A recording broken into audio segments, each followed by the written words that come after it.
and show lots of cheers as we speak about mental toughness in uncertain times. Ladies and gents, start the clapping. Here we go. Come on. Start the screaming. Come on. Here we go. Start the cheering and give it up for Dr. Kirsten Van Heerden. Thank you. Hi, everyone. Thank you so much. It's lovely to, well, not necessarily see everyone, but at least to be here.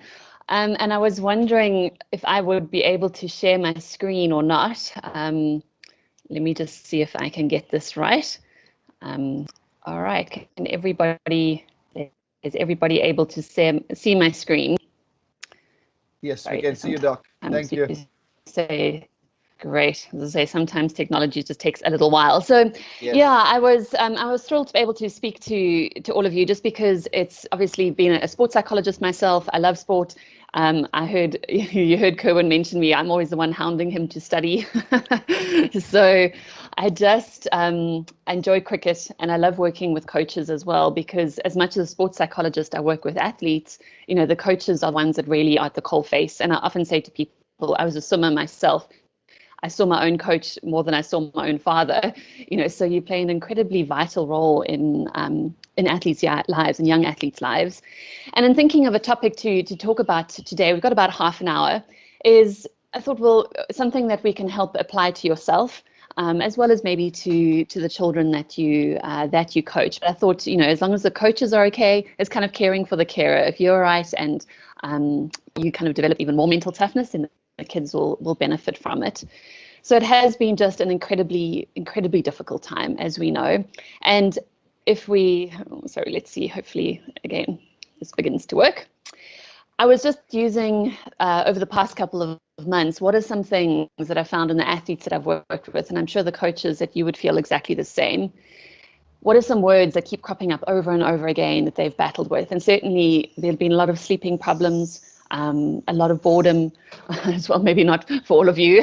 Some of the athletes, when there's no training, they're like, what do I do with all this time? A lot of anxiety and overthinking as well. And so, yeah, it's just, I'm sure a lot of you can identify with some of those. You might be able to add more words to that too. But what's really interesting is I drew this little graph myself. It's not scientific, but I was fascinated over the past sort of 6 months or so at the different motivational levels of people.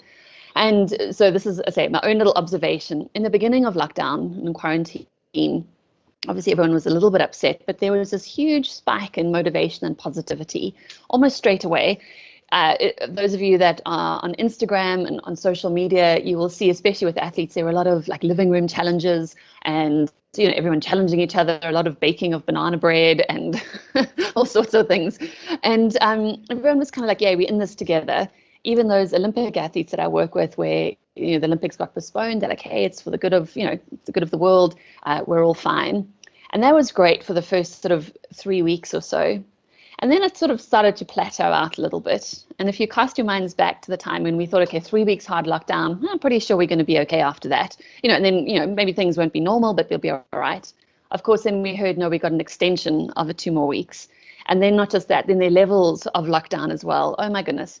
The motivation and kind of positivity I could see just kind of plummet. It's starting to get a little bit better now. But this sort of surge in the beginning of everyone like, yeah, this is really great, we're in this. And then as time went on, it was like, actually, this is really tough. So I wanted to be able to give you a few skills and a few tools, mental tools, to be able to help during this time. And I know a lot of you will know a lot of this stuff, but it's sometimes worth just speaking about it again. As I was saying to an athlete the other day, like, we sometimes just have to brush off these mental skills and go, okay, I need to really apply them. So where we want to start is, this is one of my favorite little experiments in psychology, and some of you will know this. It's called the Marshmallow Test. What it is they were the little kids, like 4, 5, 6-year-old little kiddies. They got together and they put them in a room by themselves. And the experimenter came and said, look, here's a marshmallow. You're welcome to eat this marshmallow, but I'm going to go away for 15 minutes. And when I come back, if you haven't eaten the marshmallow, I'll give you another one. So then you'll have 2 and you can eat 2. And then they filmed these kids. And if you haven't seen it, I encourage you to go Google Marshmallow Test. It's really sweet. You see these kids, like this little boy, like using all his willpower not to eat this marshmallow. Some of them like lick it all over, then put it down. Others try and pretend it's not there and then go back, or just take a little bit off the top. So what they found eventually is that 2 out of 3 children could not resist. They would eat the marshmallow. They might wait 5, 10, 11 minutes, but eventually at least two-thirds or almost 75% would eat this marshmallow. Then they did follow-up studies, and they found, over kind of 5, 10, 15 years later, they found that the kids that had waited, that had not eaten the marshmallow, in other words, with this idea of self-discipline, they were all doing incredibly well, had good grades at school, had good relationships, they were just kind of flourishing. Whereas a large sector of those kids that had eaten the marshmallow were not doing nearly as well. So the first part of the study, they were like, okay, self-discipline is important. So in tough times, we just need to be disciplined. We just need to get things going. And of course, there is an element of this. For all of us, we've had to be a bit disciplined during this time. But what people don't often speak about in this little experiment is a second part to it, is where they taught the kids to think about this marshmallow slightly differently. So instead of seeing it as a marshmallow, maybe see it as a white fluffy cloud. Or imagine you've got a picture frame around it. So it's just a picture of a marshmallow. It's not an actual marshmallow.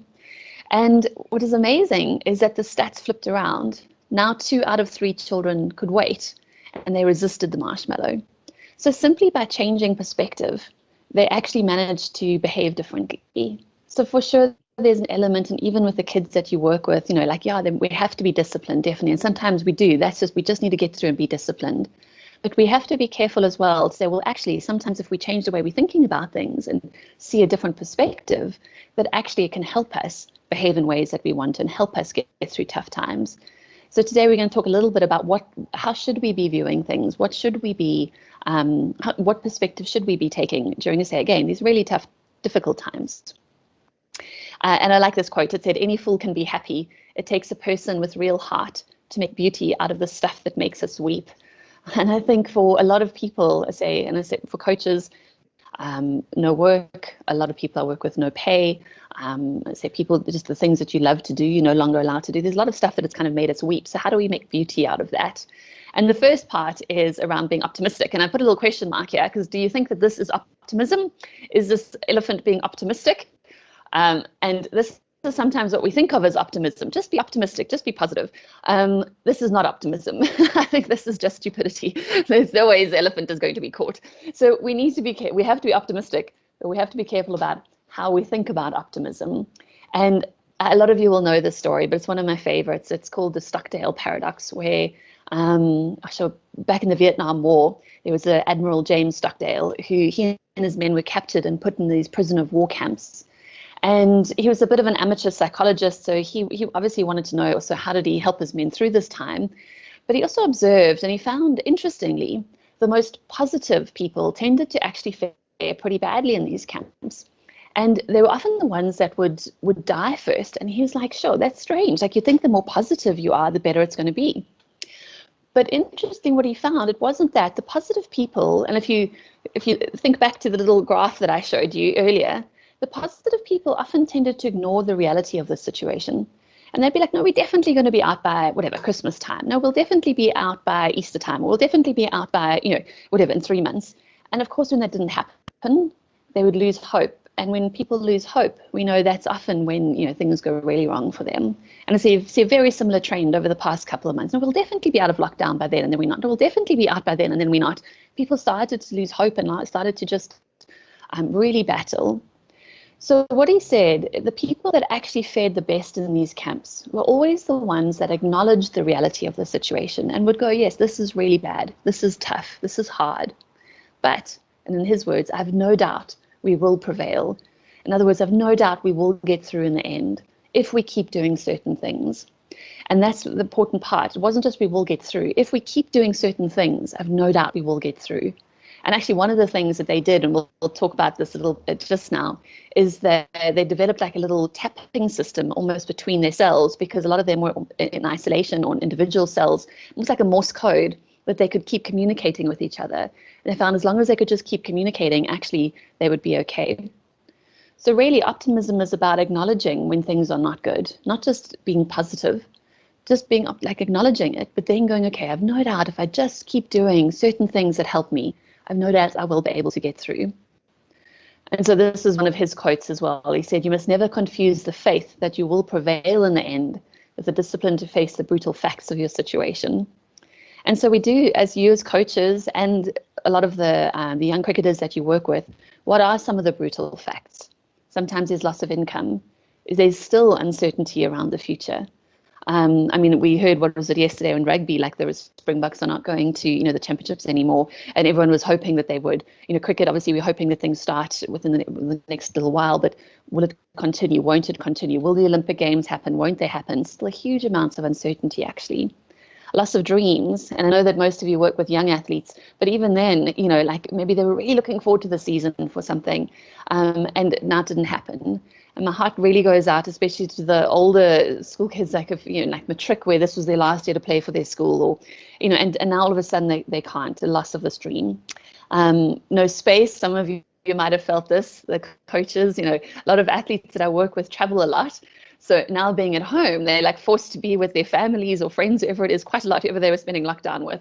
And a lot of them really battled with it. And I think their partners battled even more, having them around all the time.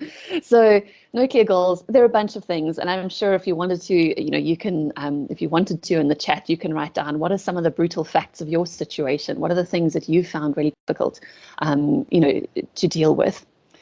So how do we deal with it? What are the things that we need to keep doing in order to get through this time? As I said, like Stockdale, we must face it, but then what are certain things that I must keep doing? What perspective must I take?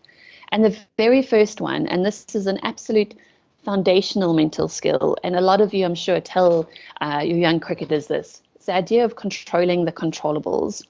And if you've seen this video before, just watch it anyway. And I say you don't have to actually hear it, but just watch it anyway, and let's see, just do what it says.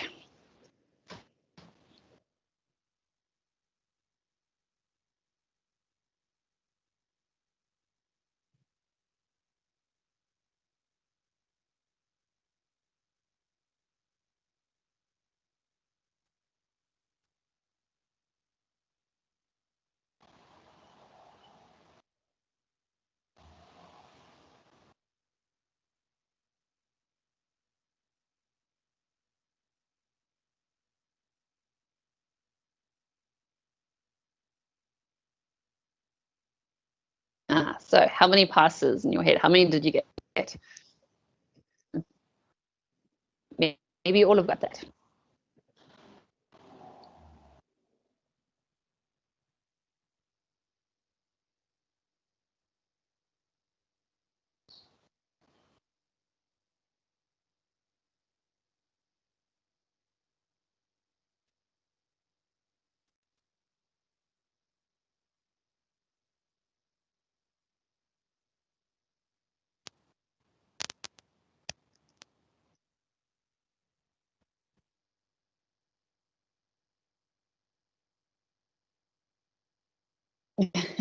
I love this, because the first time I watched this is like, I've seen the gorilla, I know that there's a gorilla, but I did not see the curtain changing color or the player leaving.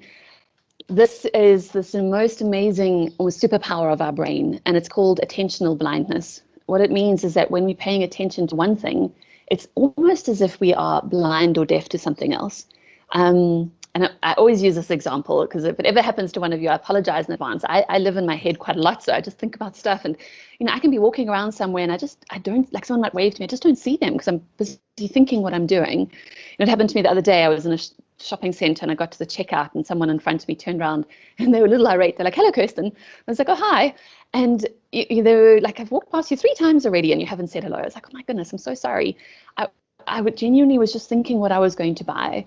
If you think about like this, if you've ever driven somewhere and all of a sudden you see a building or tree that you've never seen before, and you think, "Goodness, how did I never see that before?" It's always been there, but you've just never seen it.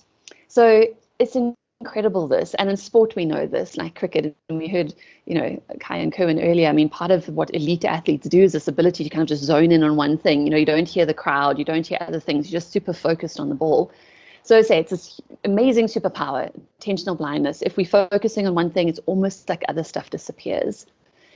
But now this is both very bad, good and bad. It's like superpower, but like our kryptonite as well. We have to make sure we're focusing on the correct things, because if we're focusing on the correct things, the bad stuff almost disappears. But if we're focusing on the incorrect stuff or the bad stuff, what happens to the good stuff? That just kind of disappears. And I know we know a lot of this, but there's been some studies done on happiness, and they wanted to know, did more good things happen to happier people than unhappier people, and more bad things happen to unhappier people? So they got people to report how happy they were, and then looked at good or bad events, and they took the bottom 10% unhappiest people and the top 10% happiest people, and looked and see what the difference were. And amazingly, and again, we kind of know this, both had a very similar amount of good or bad events happen to them. The only difference was that the happier people tended to focus a lot more on the good. And again, I'm not just saying the positive, and I'm going to come back to that a little bit later on about why it's simply just not positive. Acknowledge the bad, as we said with the Stockdale, acknowledge it, but you don't spend time focusing on it. You switch your focus onto something else. And like this, you just maybe don't even see the gorilla, or you just don't see the curtain changing color. And one of the good things to keep focusing on, or the good things to keep focusing on, are the controllables. Like, what can you actually control? And if you have to think about it, often if we just use a cricketing example, if you say to a batsman, can you control your score? Like, can you control actually getting 100? And, they want to say, yes, of course I can, but you can't really if you think about it. I mean, how many times have you just been bowled by just a fantastic ball? I mean, there's a bowler, the bowler just bowls brilliantly and you're out. Or we saw Kaya getting out by a young cricketer. He was trying. But something just happens like that. Or the umpire gives you out for some reason and you weren't out, but you've used up all your appeals. So you actually can't control that end result. And so often the things that we think we actually can control, we can't. We can try and influence, but we can't 100% control. And I always use this example as well, just because it always sticks in my mind. I like going to swim in the sea a little bit, and of course now during lockdown we couldn't really, but I always worry a little bit about sharks, because I know that there's sharks here in Durban, although of course there hasn't been a shark attack in how many years, but I still sometimes get a bit worried about it. So I have to think to myself, well, you know what, either I just don't do this activity, either I just opt out, I don't do it, which is a choice. But if I choose to do it, then I have to make peace with the fact that there are some uncontrollables, like sharks being, but there are some things I can control. So I'll make sure that I only swim with some other people as well. So it's not just me by myself. If the water's really dirty, I won't get in, and I won't go swim by like a river mouth. I won't do that, or when it's dark. So there's certain things I can control, but beyond that, I just have to make peace with these uncontrollables. And this is one of the foundations for dealing with uncertain times. What can you actually control and what can't you? And if you had to write a list yourself, think to myself, well, what am I trying to control that actually I really can't? And if you think about it, we are actually the only things that we can control. Think about even some of the young cricketers that you manage and that you coach. You can tell them to do something, you can encourage them to do something. Doesn't mean that they will. As we know, they can just do their own thing sometimes. Even your own teammates, I can encourage, I can say, hey, please do this. We can say, they don't actually have to do it. So I used to work with, I could say, if you were sitting here in front of me, hey, please, could you go get me a cup of coffee? I can't make you do it. I don't have some weird mind control to make you do it. So we can try and influence people, but we can't actually control it. And in this situation, there's so many uncontrollables in the world at the moment, and we can get so caught up in that. And the problem is, it's often the uncontrollables that stress us out. Am I going to make the team? When is it going to start again? When is cricket going to start? What's going to happen? Am I going to get out? Am I going to score 100? Am I going to get 5 wickets? We don't know. It's like in the future, we don't know. But what can I do now? Get back to, okay, just training hard now. Keeping, as we said earlier a little bit, keeping discipline, keeping fit, keeping healthy. We heard keeping fresh. I like that as well. Making sure you as coaches, that you're relaxing, that you're managing your energy, all of those kind of things. So essentially, we want to stay focused on controllables. Acknowledge the uncontrollables. Of course, they're there. We can't trick ourselves into thinking not there. That's the worst thing to do. Of course, they're there. But then we have to shift focus very quickly back onto, okay, well, what can I actually do in this situation? The part that I spoke to you about is on the Stockdale paradox was around this, they kept tapping, make sure that they stay connected. And, the World Health Organization has actually said we probably shouldn't use the word social distancing. We should rather use physical distancing, because social distancing implies that we're actually disconnected. And we don't want that. During uncertain times, we actually have to stay connected. It's super important that we stay connected. Like those men that kept on making sure they stay connected during it was almost 7 years that they were in these concentration camps. Yes, we have to be physically distant, and like we're doing now, we have to adapt to the kind of this virtual environment that we're all part of at the moment.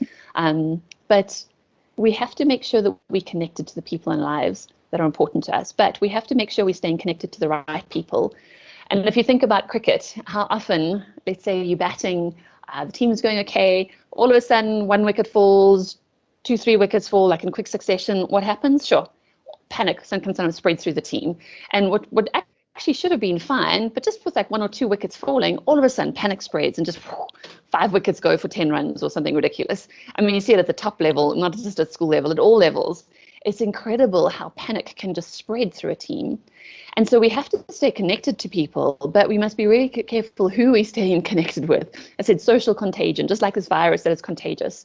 Sometimes people that are hugely fearful, wanting to spread panic, wanting to spread disinformation, or whatever it might be, get caught up in all the uncontrollables.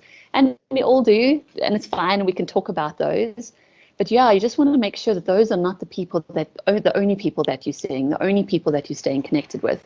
Otherwise, that fear and panic can begin to spread in your life as well.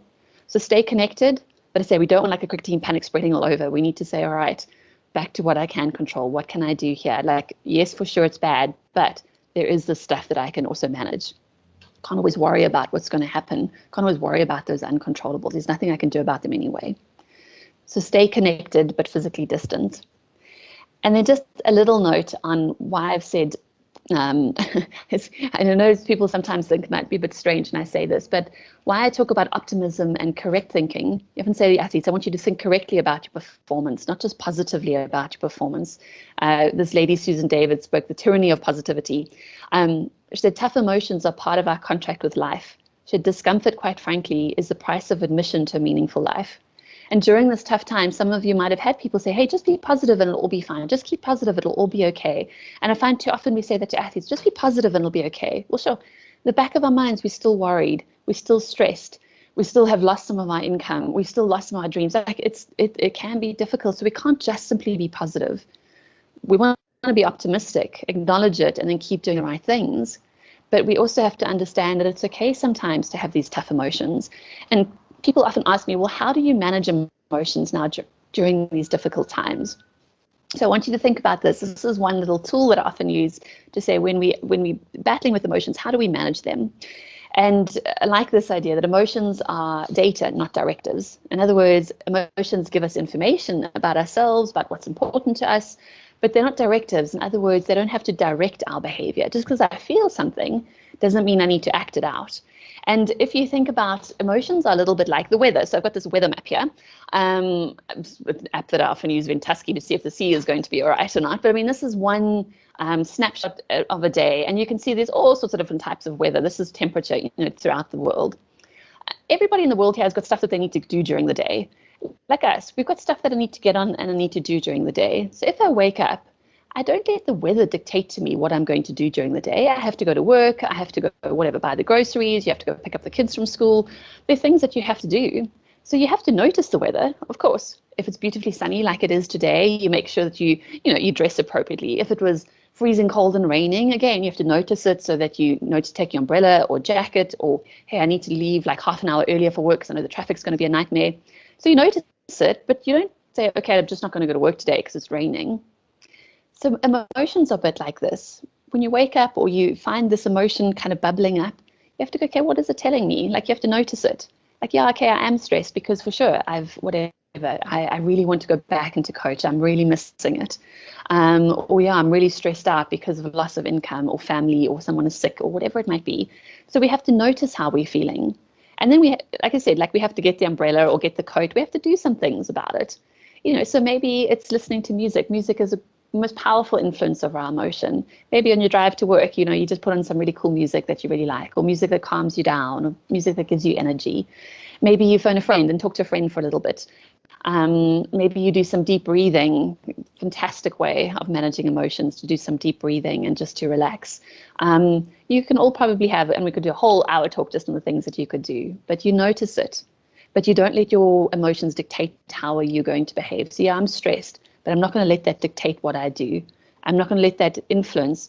I was speaking to a coach the other day in a really stressful situation, and one of the things that they hated the most was they found that stress was leaking over into their coaching, where they were short with the athletes, where they were getting really uptight with the athletes. And eventually came to recognize actually it's because of this other situation. It was nothing to do with them, but it almost like the emotions dictated her behavior. And so we want to say, no, actually I can manage this. I notice them, I manage them just like the weather, but there are things I need to get on and I need to do. There's certain ways that I want to act when I'm around my cricket players. There's certain ways that I want to be when I'm around them. There's certain ways I want to act when I'm around my family or whatever it might be. I get on and do those things, just like the weather. Of course, there is severe weather. I say it doesn't dictate our day. If it's raining, you go to work. If there's a hurricane, you don't go to work. So there's some severe weather.